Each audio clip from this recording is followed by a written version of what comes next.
Well, welcome to the Discipleship for the Decades podcast. I'm Jeremy, the Blaze Youth Director here at Bethel. I am joined by the Reverend Karis Kemp and Reverend Dr. Tom Boone, Senior Pastor, Associate Pastor here at Bethel. And we are back for episode number 3 of the podcast. Obviously, we haven't pointed out yet, but it is decorated for Christmas. We do have some cool, exciting stuff coming up for Christmas. Karis, do you want to explain a little bit, just a 1-minute version of Christmas Eve, quickly, of what's going on? So, obviously, we are dealing with all shades of different colors through our county and their COVID numbers. In preparation for whatever may come our way, we decided to take our worship service outdoors this time around, which I think there's going to be some fun joy in being outdoors together. So 2 o'clock, 4 o'clock p.m. in the afternoon, 2 identical services, about a half an hour. Come warm and cozy. We'll have hot chocolate stations. We have some surprises that I'm not going to tell you about, because if I told you about them, that would ruin them. So we have some fun things planned to keep them family friendly. And we're excited that it could be also just an outreach to our neighborhood and an expression of celebrating Jesus's birth in a very public way that I think is engaging as people drive by. And then we'll also have an online at 7:30 p.m. That will stream, and you can jump in from the coziness of your home and your jammies by your fireplace and your tree. Are we still calling it Christmas Eve celebration? Sure. Wasn't that something that we Christmas Eve celebration on the lawn or something like that? Yeah. Yeah. It's definitely on the lawn. It's And we're definitely celebrating. So I think that's fair. Sure. I think those are good words. There you go. Christmas Eve celebration. Yeah. Well, we are unfortunately anticipating probably worse COVID numbers, why we're talking about heading outside.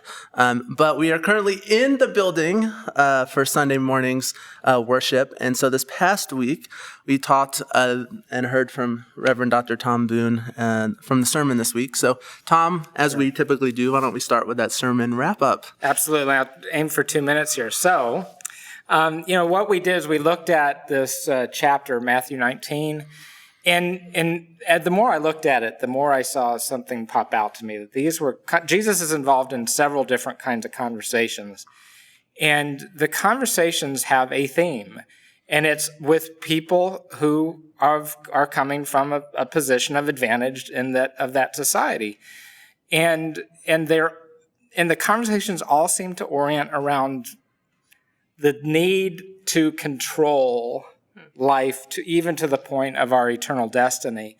And so Jesus engages this conversation more in depth with this one rich young man. And he has this idea that if he does certain things, he will earn eternal life, score enough Jesus points, maybe.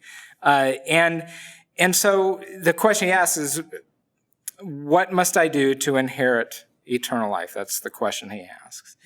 And Proverbs 19 has this verse that I did not touch into because I didn't want to focus it, but Jesus taps into this verse. It says, whoever is generous to the poor lends to the Lord, and he will repay him for his deed. So that's part of the wisdom, the ancient wisdom behind this question, all right?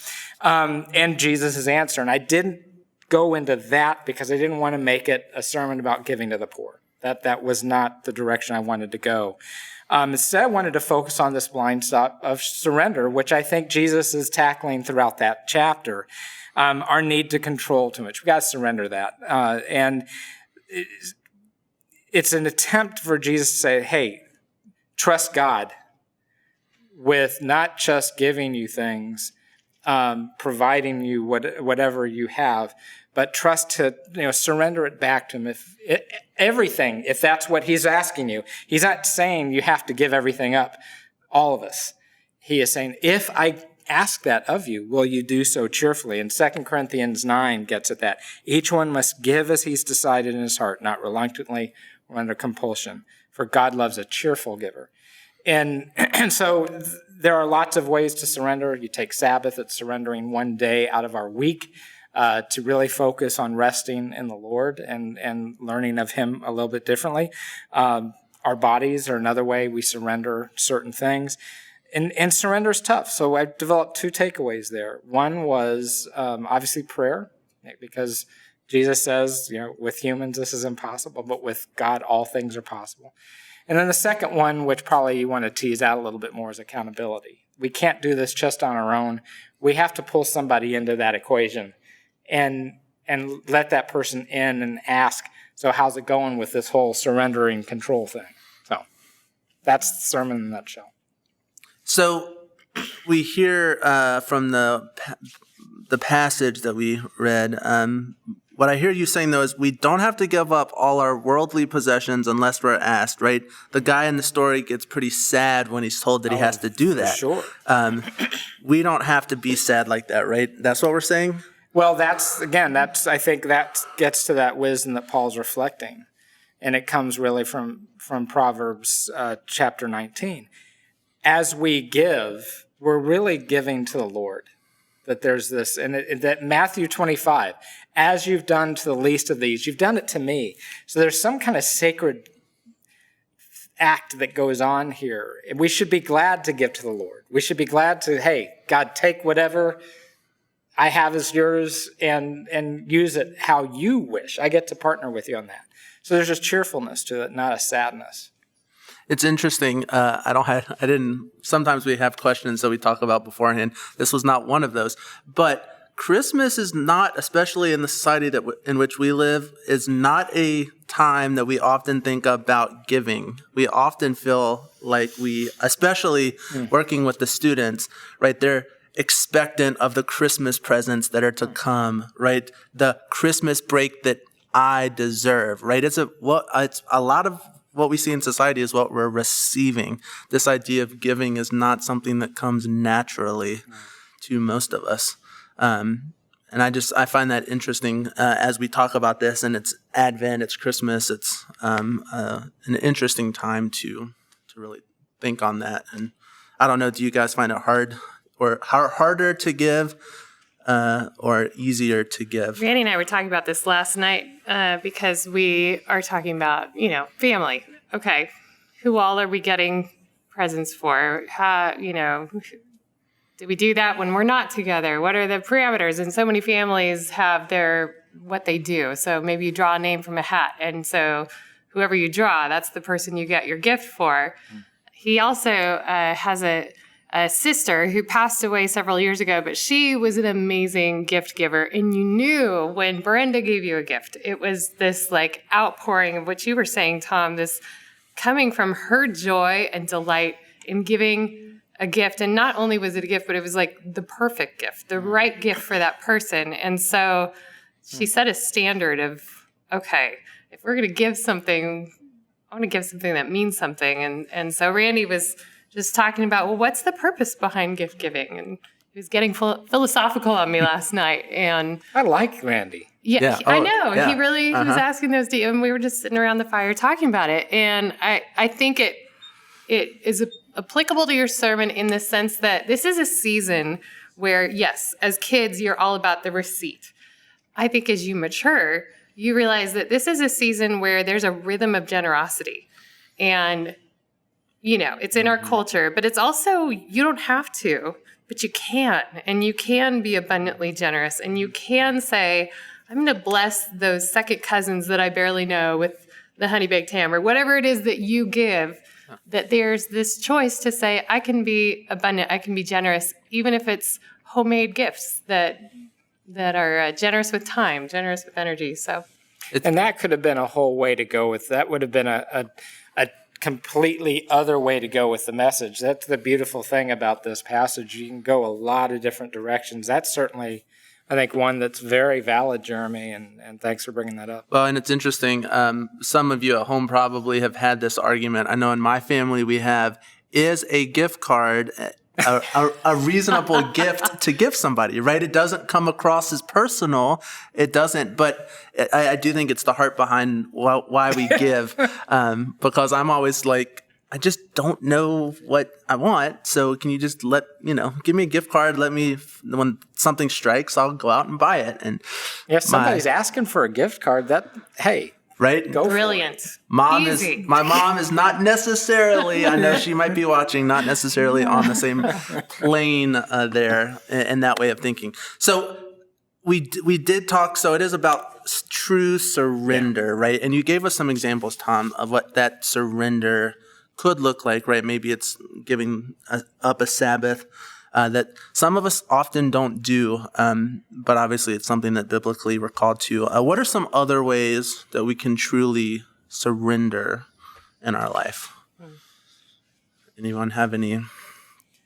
Well, I think, as you go through life, there's different phases of what you have to give up. And I think in marriage, you get married sometimes and, this thing that I had this time to watch my soccer game, now I have a choice. If I could spend 4 hours doing that, or I could take a walk. Or, there's these seasons where what you may be prompted to give up changes, right?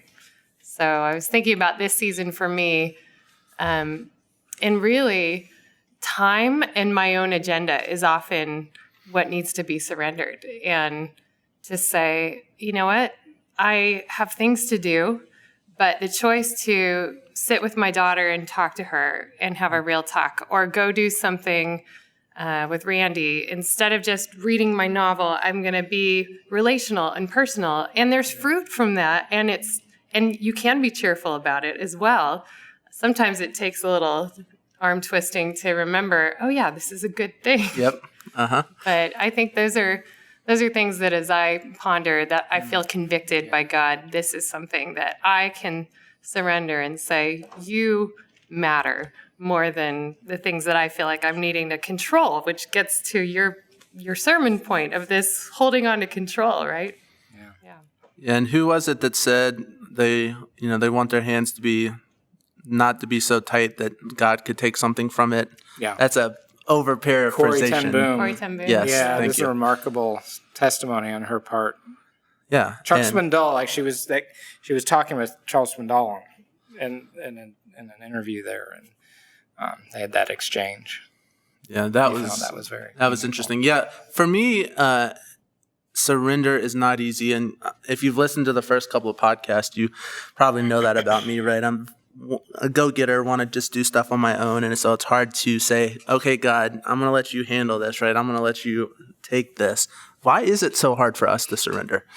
What is it about life, especially where we find ourselves now, about our human nature? What is it about that makes it so hard to Tom and I were talking surrender? about We were this. talking about that. It goes all the way back to the beginning, It right, does. Tom? This goes to the tree. You go ahead and start, and then I'll follow up. Yeah, you think about what was the real crux issue in the fall, and it was about surrender of control. It was, do I trust that God's abundant plan, which included some parameters around a certain tree, this is the tree you are not to eat from, but everything else is yours. Trust my plan. And really, I think it was God saying, I want this abundance. I want this garden for you. And there's parameters around that. And you can choose it. And I think that's why the tree was there. You can choose it, or you could choose something else. Yeah. And so when we say, I'm going to choose to surrender and live in that abundant place, that goes way back, but it's daily, right? Yeah, it is. There's a quote to answer your question. There's lots of iterations to a sermon other than the one that we hear on a Sunday. And one of the earlier iterations, as I was jotting some high-level notes, Elizabeth Elliot wrote a book, and it's called The Path of Loneliness, and it's about the wilderness, about moving from the wilderness to God, which I thought was very appropriate for this whole year, actually. And she had this remarkable statement about surrender. I want to read that now. Can we give up all for the love of God? When the surrender of ourselves seems too much to ask, it is first of all because our thoughts about God himself are paltry. So that answers your question. Yep. We have not really seen him. We have hardly tested him at all and learned how good he is. If with courage and joy we pour ourselves out for him and for others for his sake, it is not possible to lose, in any sense, anything worth keeping. We will lose ourselves and our selfishness. We will gain everything worth having. Wow. So I think, for me, the answer to the question goes back to, I don't think we trust God enough. That's the deep spiritual condition that goes all the way back. That even as Christians, I think, let's go ahead and put that out there on the table. We all wrestle with this. Yeah. And we're always going to be growing into this.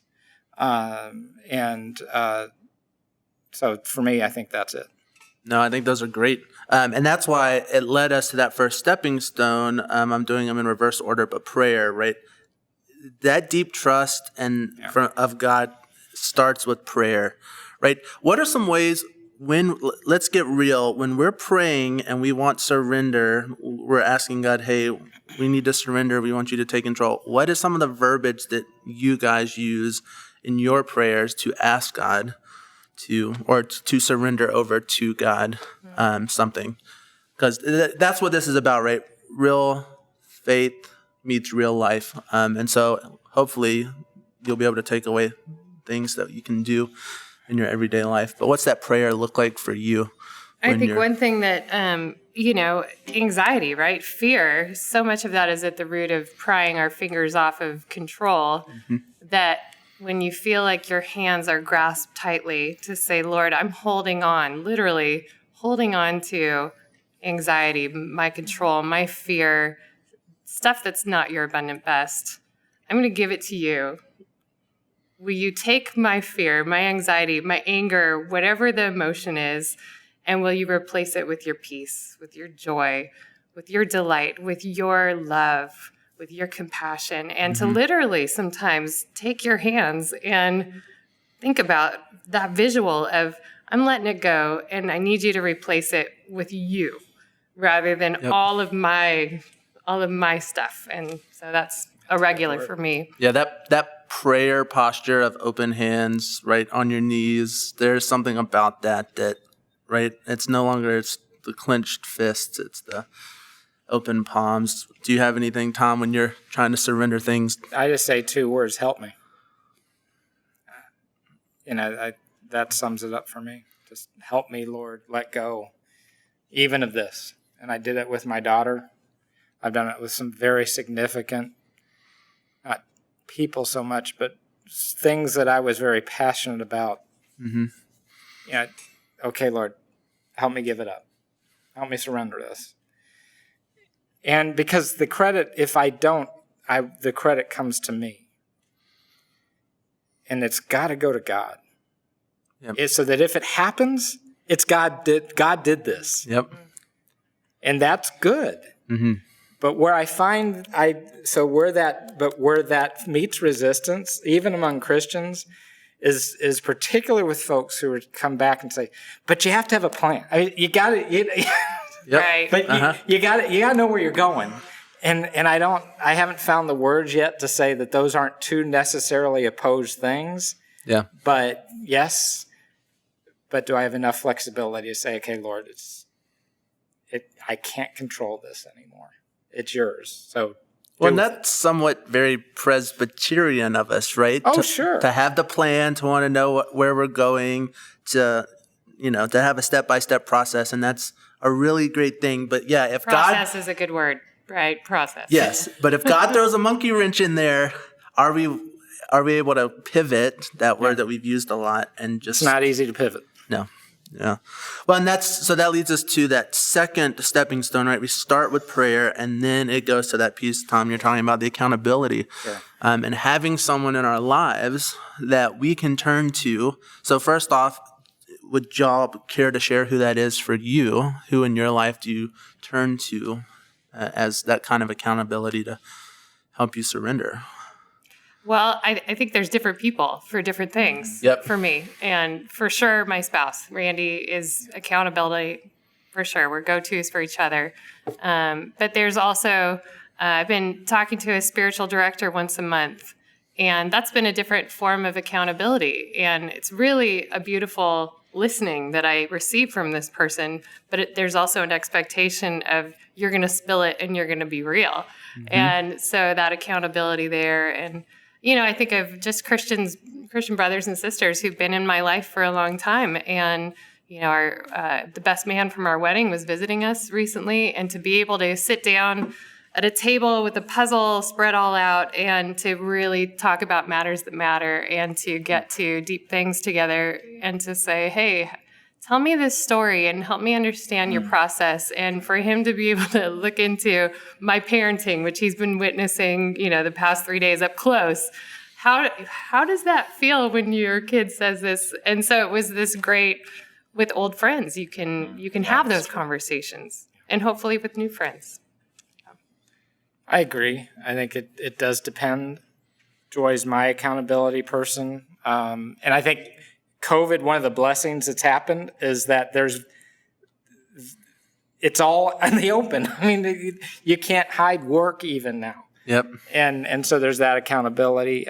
ECO has accountability very high. So I've got an accountability group, 2 different ones actually. I kind of joke with that and say, I guess I need more than most. But even with that, you don't let everything out. So I think it's important to have somebody that you can certainly pry into and say, okay, let's talk about this from an issue of surrender. Mm-hmm. And to be able to be comfortable with somebody enough to can walk you through maybe some options. And I do have somebody that I can do that. And Joy is among, she's one of them that I can do that with securely. Yeah, I mean, I think for me, it obviously is Anne. And, I always say she's who keeps my head screwed on most of the time. I would probably lose it if it wasn't for her. But it's this accountability piece. Because she knows just as much as I talk about it that surrender isn't easy for me, right? So she's always there to pull back on the reins if need be. And I think now I would take the opportunity now a little bit similar to what we've talked about, but also if you can find a counselor of some kind, somebody that is outside of a situation, that is always a great way to help your mental health, but also have someone that can hold you accountable, but isn't necessarily in the situation. I think that's tough if you find someone that's too close to the situation, where they may have stake in the game. It's usually not going to be the best for you. And I think your point Sunday of making sure that it's somebody that an intimate relationship could come from this, right? And you have to be careful with in that. who you choose. Accountability is huge. It's something that we all need as Christians. And so I thought those were 2 really great stepping stones. Right. Nothing, I think the goal here is not to have anything super astronomical that we have to be able to do, right? It's something daily that we can do that's easy. It's not always easy, but we try to make it as easy as possible, right, to be able to live out. And we all know accountability is not easy because there is a sense that you're letting somebody in. Yep. You're giving them some You're control. You're surrendering, yeah. And that's not easy. That's hard. But I think this is one of the things that Catholic orders do very well. They live in community. And so it's not easy, and it's very messy at times. But there's this, and we are called a covenant order of evangelical Presbyterians, is that it? Mm-hmm. Yeah. So, but it's an order, and there's that accountability piece there that is part of our being. I think we are just at the nascent edge of this. Yeah. And I'm excited about that, our movement growing more into that way of being, rather than just kind of boardroom, top-down, executive, corporate stuff, that there's a more ordered presence of accountability, and we'll see how that goes. Well, I would say even this right here, this team, this is it, staff, there's accountability there. There's, hey, did you do what you said you were going to do? Did you follow through with this? We do that. That is part of our life together. Yes. Yeah. So, well, hopefully this has been beneficial for you. We're so glad that you've chosen to join us. We will say that next week, I think we're going to have a special guest, Reverend Dr. Tom Labonte, our assistant pastor for congregational care, is going to be with us. So I think we're going to hear a little bit about our Bethel Care folks, that team of great lay leaders that go out and do a lot of our visitation, do prayer, communion, do some really cool stuff. So this will be a great time to, as we head into Christmas, be able to pivot and really just look at one of the cool ways that God is using one of our ministries here at Bethel next week. So be sure to join us for episode 4 next week. We can't wait to see you then. Bye, everybody. Bye-bye.